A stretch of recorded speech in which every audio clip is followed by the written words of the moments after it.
Boa tarde, pessoal. Sou Matheus Freire. Estou aqui para iniciar um novo capítulo com vocês nessa videoaula, certo? Acredito que a professora já mencionou e a minha colega Reilane, que também está comigo nessa, falou também sobre quem somos, né? Participamos do projeto do programa Residência Pedagógica, onde estaremos trabalhando com a turma de vocês do primeiro ano na Escola Cícero Coelho, juntamente com a professora Vanusa, né? Certo. Sem mais delongas, vamos estar trabalhando aqui um novo capítulo, beleza? Nessa introdução desse novo capítulo, que é metabolismo energético, vamos entender reações químicas, certo? Definição e noção geral de reações químicas, acoplamento de reações e o ATP, compreender a estrutura do ATP, né, a importância dele. E mais à frente, no decorrer do capítulo, vamos estar vendo essas definições e esses conceitos em exemplos, né, em situações que acontecem dentro da célula.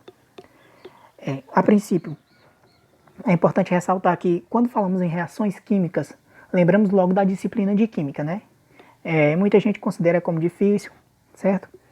Aqui vamos estar trabalhando alguns conceitos da química, né? Utilizando aí a interdisciplinaridade, né? Entre as duas áreas, entre a biologia e a química, certo? E compreender muitas reações químicas que acontecem realmente, que é visto nas moléculas em química. Vamos estar trazendo para a biologia, porque é importante para entendermos algumas atividades celulares. Então, tá aí, as áreas estão interligadas na interdisciplinaridade.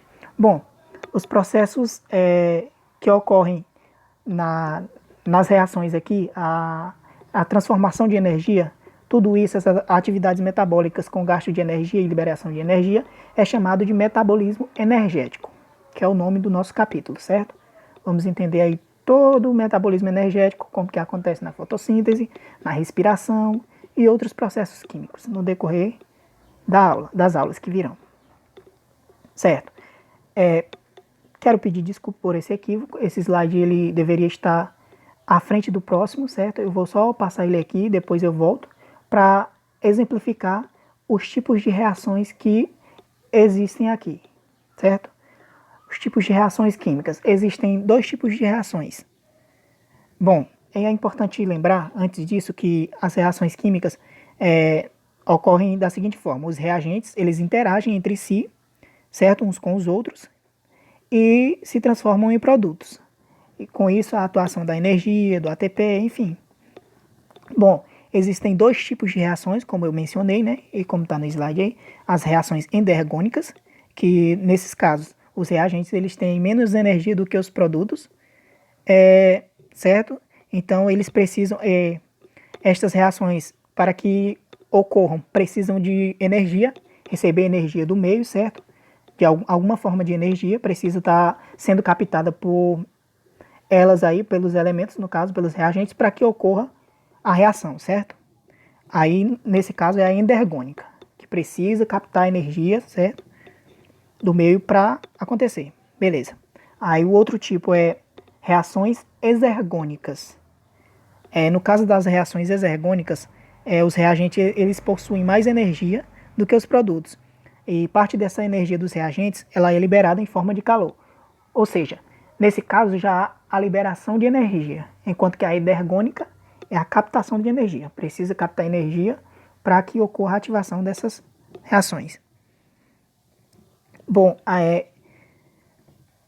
nas células, as reações exergônicas ela libera parte da energia sob a forma de calor, como eu falei, e parte dessa energia ela é responsável por promover as reações endergônicas.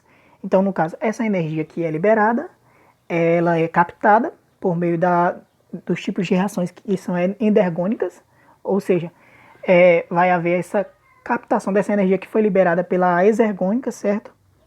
Para que ela aconteça. Então, elas estão aí relacionadas. Uma produz energia para a outra. Essa utilização, ela só é possível, no caso, essa utilização de uma energia que é liberada de um tipo de reação que pode ser utilizada por outra, ela só é possível por meio de um mecanismo, certo? Que é chamado de acoplamento de reações. Beleza? Acoplamento de reações. no qual há a participação de uma substância, que ela é comum, né, entre as duas, que direciona o aproveitamento da energia e assim promove a pouca liberação de calor. No caso, ela vai ser o mediador aí. Essa substância vai mediar esse processo para o aproveitamento dessa energia. Bom, aqui é onde entra o ATP, certo? Nessas reações, ele é uma substância que é principalmente o trifosfato de adenosina ou adenosina trifosfato. O ATP. Vamos ver o que é o ATP. É comum, principalmente o trifosfato de adenosina, certo? Ou adenosina trifosfato.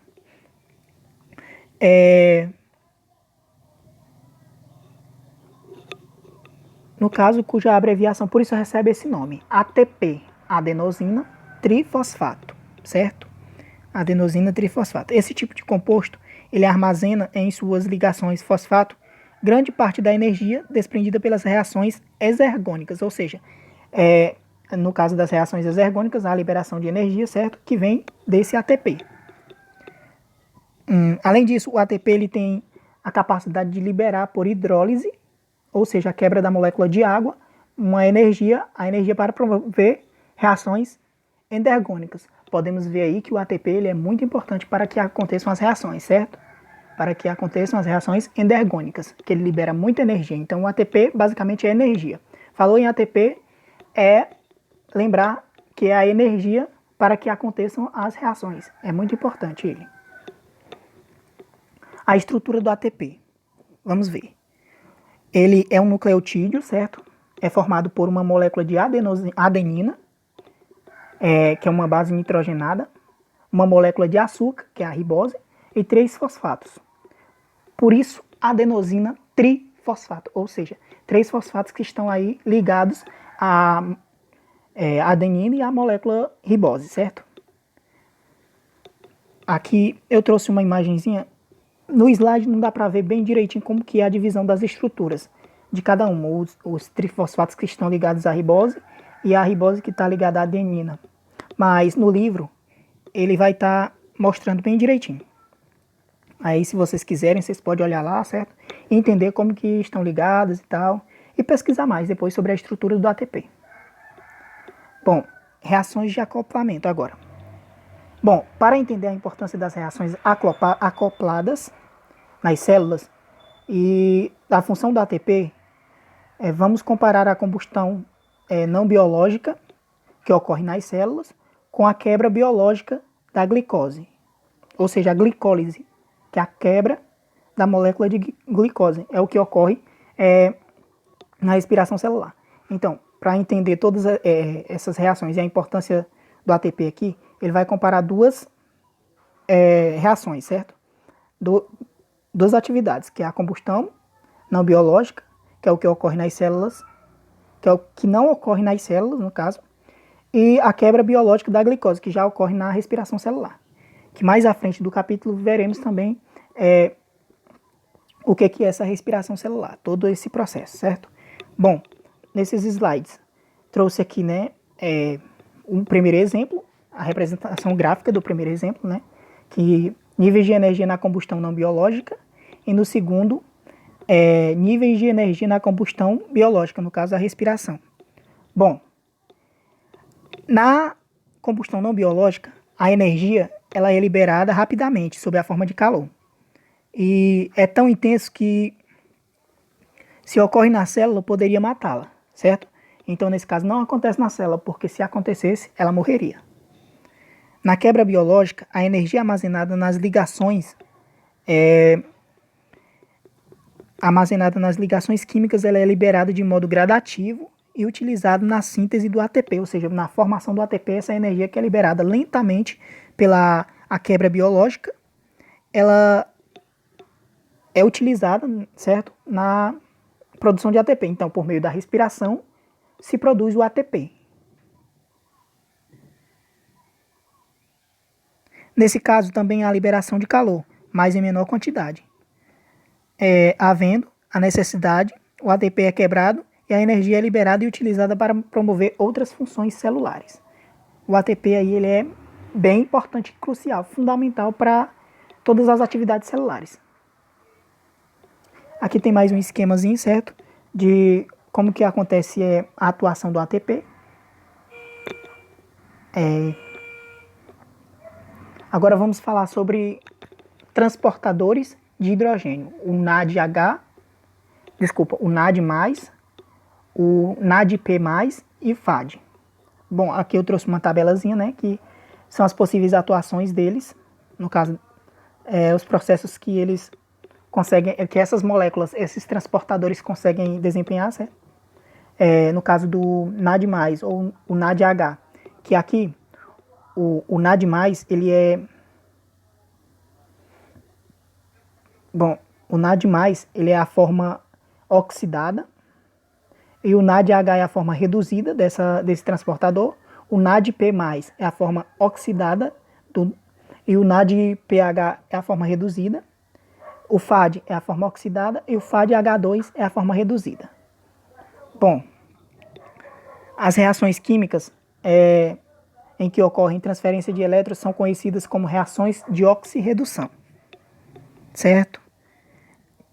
Reações de oxirredução, o reagente que perde elétrons fica oxidado e o que recebe fica reduzido. Então vai haver uma transferência de elétrons de uma para outra, por isso que tem lá a forma oxidada e a forma reduzida, que é depois desse processo de transferência de elétrons, ela se transforma também, certo? Podemos dizer que a oxidação libera energia, enquanto na redução ela é incorporada, certo? Então, oxidação, a liberação de energia, elétron é energia, certo? E na redução, essa energia é incorporada. Durante os processos de síntese e de degradação de substâncias orgânicas nas células, ocorrem muitas reações químicas com liberação de elétrons, com alto nível de energia e átomos de hidrogênio. Bom, mas o que são esses NAD, NADP e FAD? Quem são eles?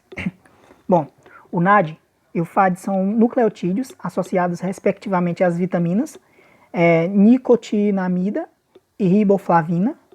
O NAD é a sigla da molécula de nicotinamida, adenina e dinucleotídeo. Esses nomezinhos complicados, certo?